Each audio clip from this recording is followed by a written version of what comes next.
Cari fratelli e sorelle, Queridos irmãos e irmãs, bom dia.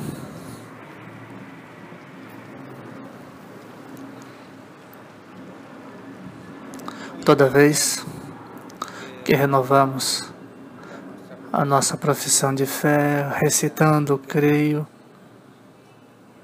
nós afirmamos que a Igreja é una e santa. É una porque tem a sua origem em Deus Trindade, um mistério de unidade e de comunhão plena. A Igreja então é santa, enquanto está fundamentada em Jesus Cristo, animado pelo seu Espírito Santo, pleno do seu amor e de sua salvação. Ao mesmo tempo, porém, é santa, mas composta de pecadores. Todos nós. Pecadores que fazemos experiências todos os dias da nossa própria fragilidade e das nossas misérias. Agora, esta fé que professamos nos leva à conversão, para ter a coragem de viver a unidade diariamente, a unidade e a santidade.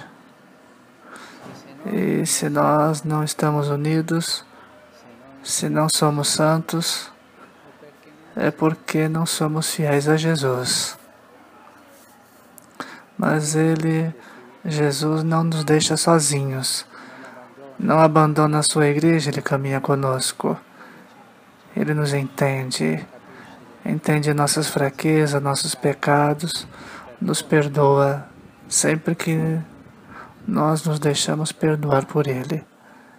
Mas Ele está sempre conosco, ajudando-nos a tornar-nos menos pecador, mais santos, mais unidos. O primeiro conforto nos vem do fato que Jesus rezou muito pela unidade dos seus discípulos. É a oração da última ceia. Jesus pediu ao Pai que todos sejam um. Ele rezou pela unidade. E na véspera da sua paixão, quando estava para oferecer toda a sua vida por nós. Por isso somos chamados a reler e meditar continuamente uma das páginas mais intensas e comoventes do Evangelho de João. No capítulo 17, como é bom saber que o Senhor, antes de morrer, não se preocupou consigo mesmo, mas Ele pensou em nós. Em seu diálogo sincero com o Pai, rezou para que possamos ser uma coisa só com Ele e entre nós. Veja, com essas palavras, Jesus se tornou o nosso intercessor junto ao Pai, para que possamos entrar também nós em plena comunhão de amor com Ele. Ao mesmo tempo, nos confia como seu testamento espiritual para a unidade, para que a unidade possa transformar-se, tornar-se sempre, cada vez mais o sinal distintivo de nossas comunidades cristãs. E a resposta mais bonita para qualquer um que nos pergunte qual é a razão da esperança que existe em nós: a unidade. Todos devemos ser uma só coisa, como tu, Pai, estás em mim e eu em ti. Que também eles estejam em nós, para que o mundo creia que tu me enviaste. A Igreja tem procurado, desde o início, de realizar esse propósito que está no coração de Jesus. Os Atos dos Apóstolos nos lembram que os primeiros cristãos foram distinguidos pelo fato de ter um só coração e uma só alma. O apóstolo Paulo exortava a comunidade para não esquecer que eram um só corpo. Nós ouvimos nas leituras. A experiência, no entanto, nos diz que há muitos pecados contra a unidade. Não pensemos somente nos cismas, pensemos na falta e muito comum nas nossas comunidades. Os pecados paroquiais, aqueles pecados nas paróquias. Às vezes, de fato, em nossas paróquias, chamados de ser lugar de partilha e comunhão, são tristemente marcadas pela inveja, pelos ciúmes, pelas antipatias. E as fofocas estão ao alcance de todos. Quanta fofoca se faz nas paróquias. Isso não é bom, não é bom não.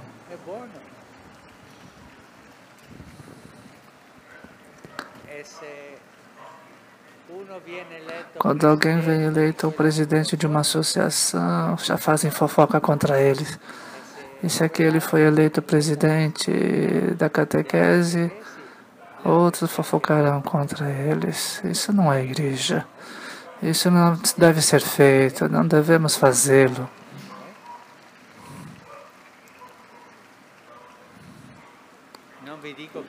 Não digo que te corte a língua, não. Mas peça ao Senhor a graça de não fazê-lo. Isso é humano, mas não é cristão.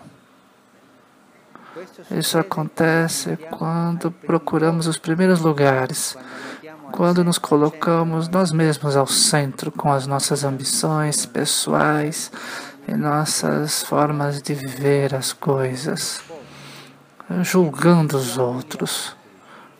Quando olhamos para os defeitos dos irmãos, em vez de suas qualidades, quando damos mais peso ao que nos divide, em vez daquilo que nos une. Uma vez,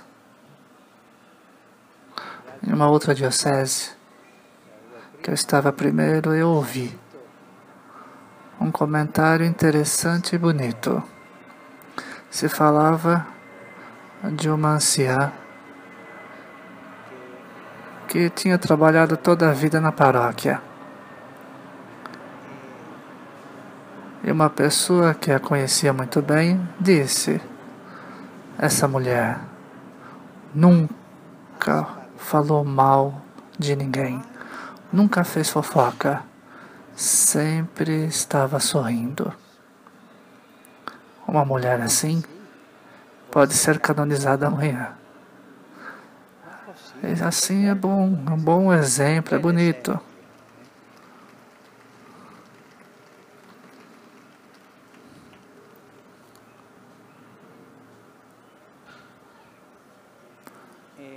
E se olharmos a história da Igreja, quantas divisões entre nós cristãos.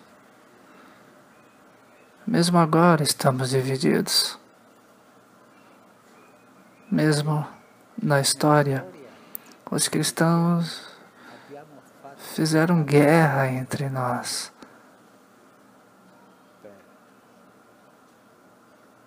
Por causa de divisões teológicas, pensamos na queda de 30 anos. Mas isso não é cristão, nós somos cristãos. Nós estamos divididos agora. Devemos pedir a unidade de todos os cristãos para andar sobre a estrada da unidade, que é aquela que Jesus quer e rezou para nós. Diante de tudo isso, devemos fazer um sério exame de consciência. Em uma comunidade cristã, a divisão é um dos pecados mais graves, porque não é um sinal da obra de Deus, mas a obra do diabo, que é, por definição, aquele que separa, que arruína as relações, que promove prejuízos. A divisão de uma comunidade cristã, seja ela em uma escola, uma paróquia, uma associação, onde se encontra, é um pecado gravíssimo, porque é obra do diabo. Mas em vez, Deus quer que cresçamos na capacidade de nos acolhermos, de nos perdoar e nos querer bem, para nos sermos cada vez mais semelhantes a Ele, que é comunhão e amor. E aí está a santidade da igreja, em reconhecer-se a imagem de Deus, repleta de sua misericórdia e da sua graça. Queridos amigos, façamos ressoar no nosso coração estas palavras de Jesus. Bem-aventurados os pacificadores, porque eles serão chamados filhos de Deus.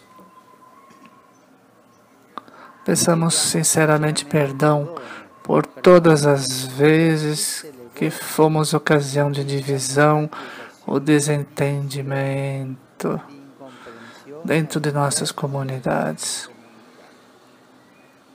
sabendo que não se alcança a comunhão senão somente através de uma contínua conversão. E o que é a conversão? É pedir ao Senhor a graça de não falar mal, de não criticar, de não fofocar, de querer bem a todos. É uma graça que o Senhor nos dá, essa é de converter o coração. E peçamos